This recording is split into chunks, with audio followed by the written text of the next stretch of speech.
is probably the most optimistic I've been about this franchise in quite a while. Yeah. Some of us really believe they're on the right track. It looks good. I think most of us do, actually. They are on the right track. So what is the biggest threat to derailing it? I mean, Goff getting hurt? Goff getting hurt or Goff playing horrible? The second one's the Goff playing horrible. If Goff clearly becomes quickly that he's not the guy, I don't think that'll happen. Him getting hurt is a short-term thing still in the grand scheme of things. I mean, him getting hurt next year and they would get a better draft pick, but if you still think he's the guy long-term, he's still under contract another year. I actually think selecting a quarterback would set this team back. 6th overall. That's what could potentially derail it. Yeah, if the guy stinks and he doesn't do anything, and you have a defensive guy that you pass on becomes really good, yeah, that would be stupid. So I was talking to King Richardson, the producer of Carson Anderson, and he told me that he believes everything is sitting there for them to take a quarterback, and he's been a proponent of taking Anthony Richardson.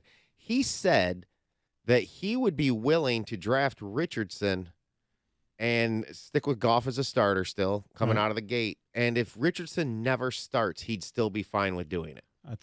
To me, that's crazy. That's lunacy. And you're throwing away the 6th pick. Right, exactly. I think the one thing that people really have a hard time getting over, and this is where you do look to the last 24 games and how productive Jared Goff has been.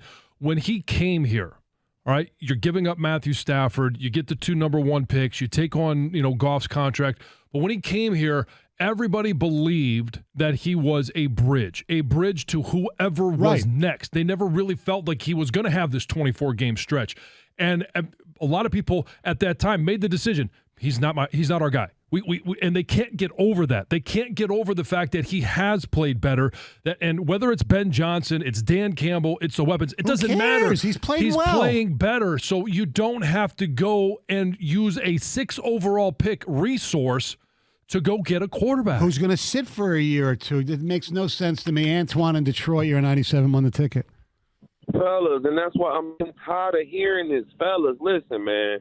You know what Jared Goff is? She's the rebound girl after you got divorced. And you know what? You start falling in love with the rebound girl. She's a little bit more attractive than you thought. She does things that you didn't think that she could do. And all of a sudden, you're like, you know what? I'm about to marry the rebound girl. Yeah. That's Jared Goff. That's Jared Goff, man. And nobody wanted him. Oh, he's a bridge, or this or that. Listen, man, I'm not saying Jared Goff is Aaron Rodgers, but I'll say this. Going into the season, he's a top 10 to 15 preseason MVP candidate. That means that we have a chance to win. We're doing all of these things to build a team and a roster to win. Why would we not continue to put pieces around this and maximize this? These quarterbacks that are being drafted in the first round of these drafts are starting their very first year. So that means that whenever you decide to get rid of Jared Goff in 2 or 3 years or even longer than that possibly, you will be able to get a quarterback. But to get someone and stash it when you are a legit playoff contender, when your quarterback is playing the best ball of his career, and when you're building all of these assets in this great roster, to then use the 6th pick or even the 18th on a guy that's going to sit for 2 years is Jordan Love-esque. I agree. It's the same situation. We're on the same page, Antoine. Yeah. It makes no sense. Now, the only reason they do it, if they are convinced that whoever that quarterback is going to be the next greatest thing in the world, you don't do it. So the foundation's here. Everybody loves where they're at. The importance of nailing this draft, and what I would say is hitting on 4 of the top 5 picks would be nailing it.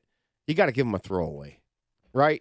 Sure. I mean, look, everybody misses. It'd be great if you hit on all 5 top third round. You have your Levi Onwuzurike in your first draft, right? All right. That to me is a miss. I don't think we ever see him play again. And last year it was 6 out of the 7 hit. Mm-hmm. And Penei Sewell fell into his lap. And all of the things that we've talked about Brad Holmes' first 2 drafts, you're going to have a miss. But you got to have more hits than misses. And when you have an Onwuzurike, and then all of a sudden you have an Amon-Ra St. Brown, all right, they kind of cancel each other out. And honestly, the Amon-Ra St. Brown overrides the Onwuzurike. So you've got a ton of capital. And who do you think's the clear-cut best player in this draft right now? It's Will Anderson. Go get him. Seal the deal here. That's it. Just keeps pointing more for them to do it. They're not mortgaging their future to do it because he's built this capital. He built this capital for this moment to make it the easy pick. It sounds great on Look, paper. If they don't want to do it, but I said this guy, I'm going to say it on the air now. Make it known that you tried. So If Arizona, who cares? Stoney, you certainly cared about the freaking Carolina trade a couple years ago with Stafford. Yeah, exactly. Make it known. Make it known that you tried to do it. It's not his business to make it known now. Not right now. No. Did I say right now? No, well, after the fact. No. Okay. Well, maybe It totally is. Well, because the one thing that they should do, this is the number one thing they should do in this draft, is attempt to trade up to get Will Anderson. Okay, and in the first draft, what did we hear after the fact? Right. That they tried to go up to get Jamar Chase. Yeah. All right, and so that was, whether whoever leaked it out, whatever it is, it was leaked out that they tried to make that. And at the time, we're kind of like, I don't know if we want to go up the receiver. As it played out over a couple of years, we'd have been very happy with that. Let's say they do. Okay, let's say they tried, it didn't work, and we find out. What's that do for you? Oh, okay, he made the call. What it does for you every freaking day of your life is Micah Parsons, Stoney. You're being a hypocrite here. You're being a hypocrite. Oh, shush for a second. John knows it because John looked at me and he almost winked when I said it. Shush. We said to make the call for Deshaun Watson. Hey, Dad. Well, you see, you're not yelling. Stop yelling. 97 won the ticket. Jeez, you yell about stupid stuff.